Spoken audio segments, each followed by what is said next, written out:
God. He uses God.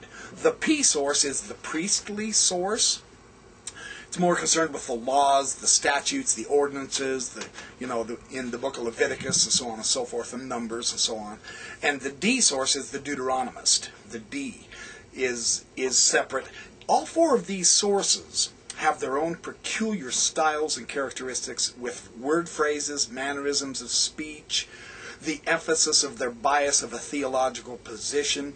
They even utilize the different aspects of ancient Hebrew as Hebrew developed. One source has an old Hebrew as opposed to a later Hebrew usage as the language changed and morphed, so that we can date these pretty well. There are some arguments, but no, when in preparing for these videos, I was reading up on the documentary hypothesis and the various interpretations. Robin Lane Fox, in his book, The Unauthorized Version, Truth and Fiction in the Bible, he more or less muddies up the picture. It's a good book, but he doesn't do the documentary hypothesis justice, I don't believe. And of course you have Harold Bloom, the book of J, with David Rosenberg. And Rosenberg's translation of the J material is really good. And their analysis is interesting. The thing that made Harold Bloom famous is he said the author of J is a woman. Well, Richard Elliot Friedman had hinted on that, and it doesn't matter really. It is still a separate source. And Bloom kind of, in his characteristic manner, he said the Yahweh of J was sort of an imp, kind of a comic character that used a lot of irony and way too human and so on and so forth. And Bloom's okay. It was a good introduction, I suppose, but for the overall interpretation of the documentary hypothesis, my strong suggestion is to read Richard Elliot Friedman. Now, he's written probably 6 books. Well, he's between writing and editing, he's got about 6 books to his credit and dozens of articles. The 3 that I have that are very useful is the one, Who Wrote the Bible? This is a very good explanation for people like you and I who are just the normal Joes and Janes of society who don't have a chance to get into the serious, deep scholarship of the critical biblical analysis. And so he simplifies it down, but he explains it in very good detail. And he shows, I believe, that he establishes the documentary hypothesis really strongly in this book, Who Wrote the Bible? A great read. His other book that I think was enormously interesting, that I read this week, is The Hidden Book of the Bible, The Discovery of the First Prose Masterpiece. This is a sensational book. It's very interesting, his analysis of what he means by the hidden book of the Bible, and of his discussion in the back in his appendix and textual notes, how he completely decimates the critics against the documentary hypothesis. I think it's pretty well established. I side with Kevin Barney when I say that overall, I do believe the documentary hypothesis has good viability. Now, the most useful and the most well-done book so far showing the actual... The interesting thing about the documentary hypothesis, this idea that the Bible is put together from various sources, because of the internal evidence of the Bible text itself. We don't have to go out to outside texts.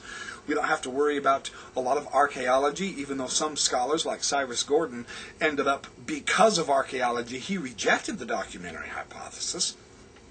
And Nibley kind of just quoted him in his book, Since Cumorah. Nibley didn't do a lot of research on the documentary hypothesis like Sorensen and others have done, but this book, The Bible with Sources Revealed by Friedman, the thing I love about this book is he explains the documentary hypothesis in good detail. And then what he does is he reprints the first 5 books of Moses, Genesis, Exodus, Leviticus, Numbers, and Deuteronomy, but he puts the different sources as well as the redactor. Now, the redactor is the one who gathered these sources and put them all together and then made comments to try to make it look like there's one source. And we know that there's various sources because of what the scholars have labeled doublets and triplets in some cases. Doublets are the same story told twice And this brings in contradictions because each author, whether it was J or E, for instance, they had their particular biases. And it shows in the way they wrote down the history of Israel as they knew it.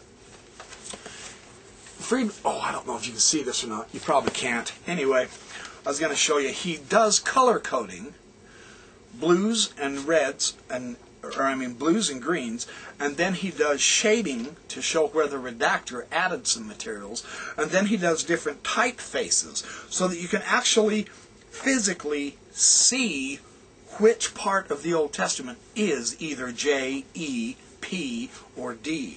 And it is an excellent execution of showing the actual sources and how they were stitched together.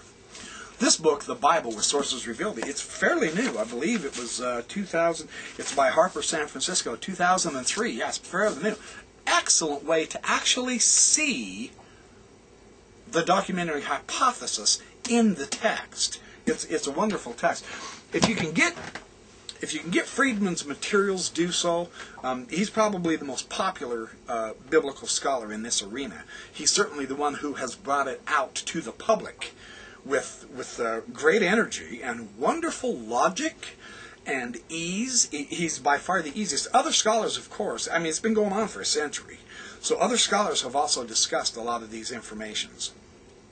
But Friedman is by far the best. Now,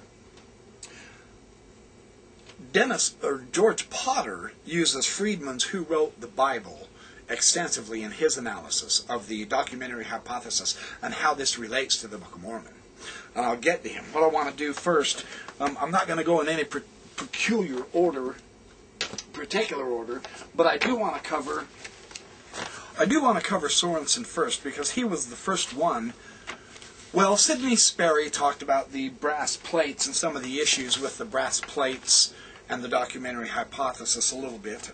Not too extensively, not nearly to the extent that John Sorensen did in his article, The Brass Plates in Biblical Scholarship. This is the study that basically got the ball rolling on being able to see that we can go hand in hand with serious critical biblical scholarship and use the tools, the methodologies, the techniques of the scholars of the Bible to help us analyze the internal aspects of the Book of Mormon. It's a beautiful conjunction of research, and I know there's been some hesitation by certain LDS scholars and certain LDS leaders in the earlier days about using the documentary hypothesis. Their assumption was, well, these guys are just simply trying to tear the Bible apart. They're trying to refute the Bible. They're trying to show that it was not divinely inspired. That's simply false. I don't buy that noise for an instance. That's not true. Richard Elliot Friedman explains the rationale. We have anomalies in the biblical text. What causes those anomalies? What are our assumptions about how the Bible came to be, or why the stories teach contradictory ideas? How come it is this way? So in the process of finding different sources for the Bible, this is not refuting the Bible. Now there are some who say, yeah, this proves there's no historicity to the Bible. Pfft, bunk. I don't buy that argument. That's way off to the left extreme. The documentary hypothesis does nothing of the sort, in my opinion. I side with Kevin Barney. I accept the documentary hypothesis, even though I know they're not in total agreement of which source is what verse in the Bible and so on and so forth, but that's just fine-tuning. The documentary hypothesis is pretty solid. Sorensen, using this idea in the Book of Mormon about the brass plates, says we ought to look closer at this documentary hypothesis idea.